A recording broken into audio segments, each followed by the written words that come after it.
एक बार की बात है, एक छोटे से गांव में एक परिवार रहता था। एक दिन जब छुट्टी के बाद टिंकू और पिंकी स्कूल से घर वापस आ रहे होते हैं। देखा, मैंने बोला था ना कि आज स्कूल में टेस्ट है, फिर तूने तैयारी क्यों नहीं की? मैंने की थी दीदी, पर पता नहीं मैं सब कैसे भूल गया। तेरा कुछ नहीं हो सकता।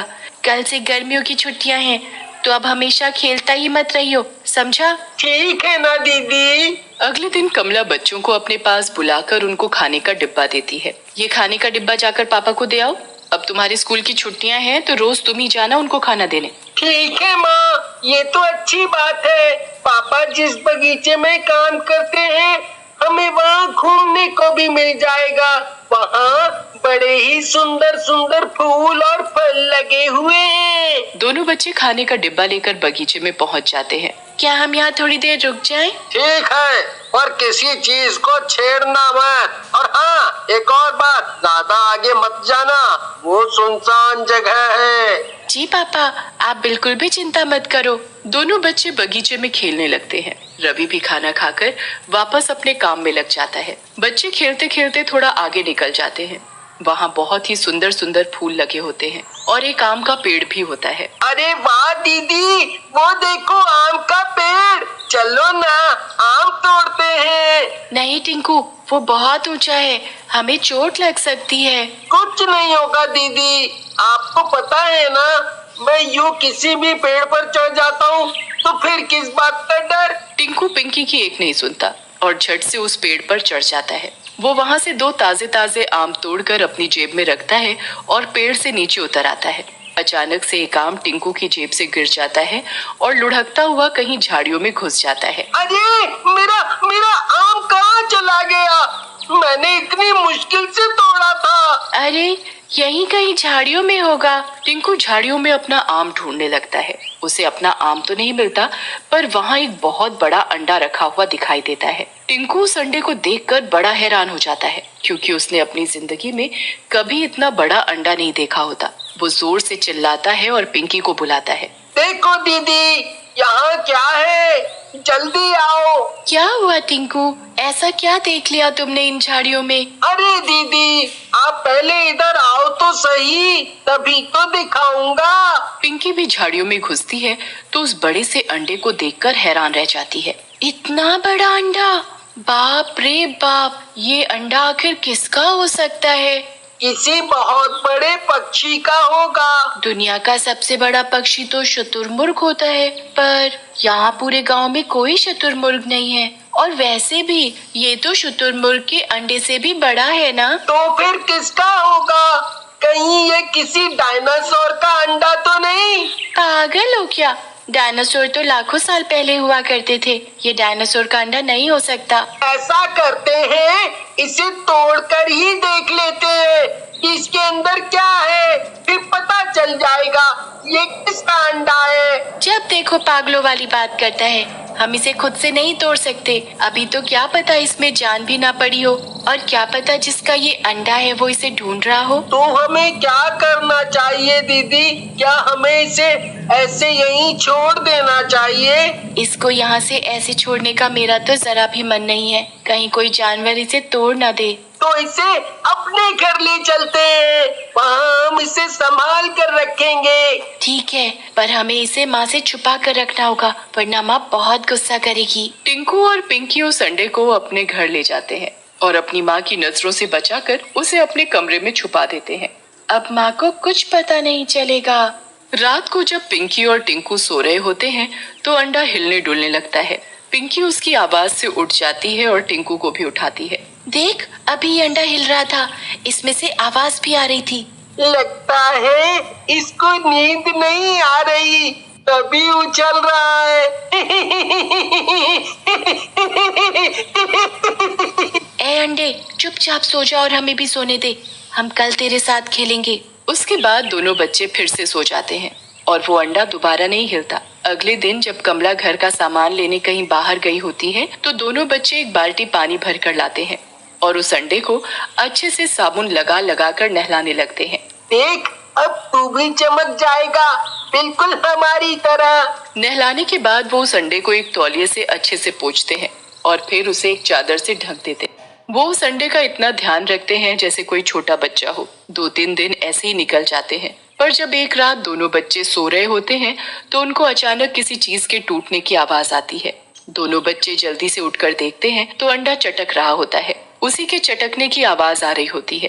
अरे दीदी, देखो तो ये टूटने वाला है। अब तो इसमें से बच्चा निकलेगा ना? हाँ, चलो चलो चुपचाप देखते हैं। अंडे में से पहले एक छोटे से बच्चे का हाथ बाहर आता है। अरे, इसमें से तो किसी बच्चे का हाथ निकला। मतलब ये अंडा किसी जानवर का नहीं है। उसके बाद अंडा थोड़ा और टूटता है तो उसमें से दूसरा हाथ बाहर आता है।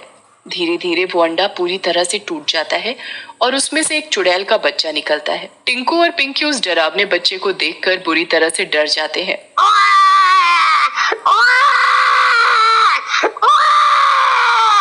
ये तो एक चुड़ैल का बच्चा है, जल्दी माँ को बताना होगा। अगर हम माँ को जाकर बताएंगे तो वो हमें बहुत डांटेगी। पर अगर इसे यहाँ रखा तो ये हमें कहीं कोई नुकसान न पहुँचाए। माँ डांटेंगी ही ना, पर मैं फिर भी माँ को ये बात जाकर बताऊंगी। पिंकी माँ को बताने जा ही रही होती है कि वो चुड़ैल का बच्चा पिंकी के हाथ को पकड़ लेता है और हंसने लगता है। उसको हंसता हुआ देख पिंकी और टिंकू के मन से सारा डर निकल जाता है। ये तो कितना प्यारा है। मुझे लगता है ये हमें कोई नुकसान नहीं पहुँचाएगा। हाँ, पर हमें जल्दी ही इसकी माँ को ढूंढना होगा। हम इसे कब तक छुपा कर रखेंगे? चलो अब हंसो मत, वरना तुम्हारी आवाज सुनकर माँ आ जाएगी। पिंकी एक टोकरी लेकर आती है और उसमें कुछ बेकार कपड़े बिछा देती है ताकि वो उस चुड़ैल के बच्चे को उसमें आराम से सुला सके। तीनों बच्चे आराम से सो जाते हैं। पूरी रात सब आराम से सोते हैं, पर सुबह होते ही चुड़ैल का बच्चा रोने लगता है। उसके रोने की आवाज से पिंकी और टिंकू उठ जाते हैं।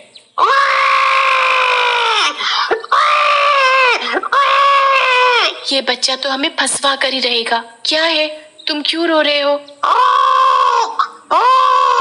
ओह, तो तुमको भूख लगी है। ठीक है, मैं अभी तुम्हारे लिए कुछ लेकर आती हूँ, पर प्लीज तुम जरा भी आवाज मत करना। पिंकी चुपके से किचन में जाती है और कुछ खाने को लेकर आती है। चुड़ैल का बच्चा जरा सी देर में सब कुछ खा जाता है। हे भगवान, इतना सा बच्चा इतना सब कुछ कैसे खा सकता है? दीदी, आप भूल रही हो शायद कि ये कोई मामूली बच्चा नहीं है। ये एक चुड़ैल का बच्चा है। ये हम जैसा बिल्कुल नहीं है। हाँ, सही कहा तुमने। मैं ये कैसे भूल सकती हूँ। अच्छा, आज हमें इस बच्चे की माँ को भी ढूंढना है। मुझे लगता है वो उसी बगीचे में ही होगी, क्योंकि ये अंडा भी तो हमें वहीं मिला था। दिन में पिंकी और टिंकू अपने पापा को खाना देने बगीचे में जाते हैं। खाना देने के बाद वो उस बच्चे की माँ को ढूंढने लगते हैं। वो हर जगह उसे ढूंढते हैं, पर वो उसे कहीं नहीं मिलती। दोनों बड़े ही परेशान हो जाते हैं कि आखिर वो एक चुड़ैल के बच्चे को कब तक ऐसे अपने घर में छुपा कर रखेंगे।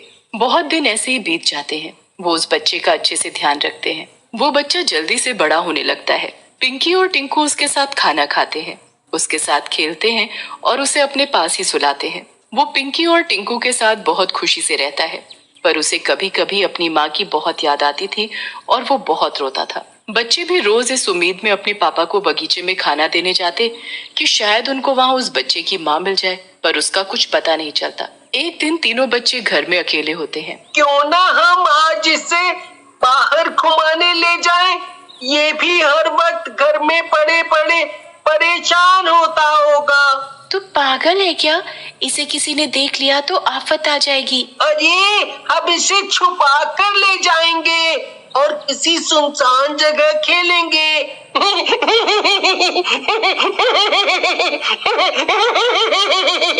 पिंकी और टिंकू बड़ी मुश्किलों से उस बच्चे को अपने साथ घर से बाहर लेकर जाते हैं। वो तीनों एक सुनसान जगह जाते हैं और एक पेड़ की छांव में खेलने लगते हैं। सब इधर उधर भाग रहे होते हैं।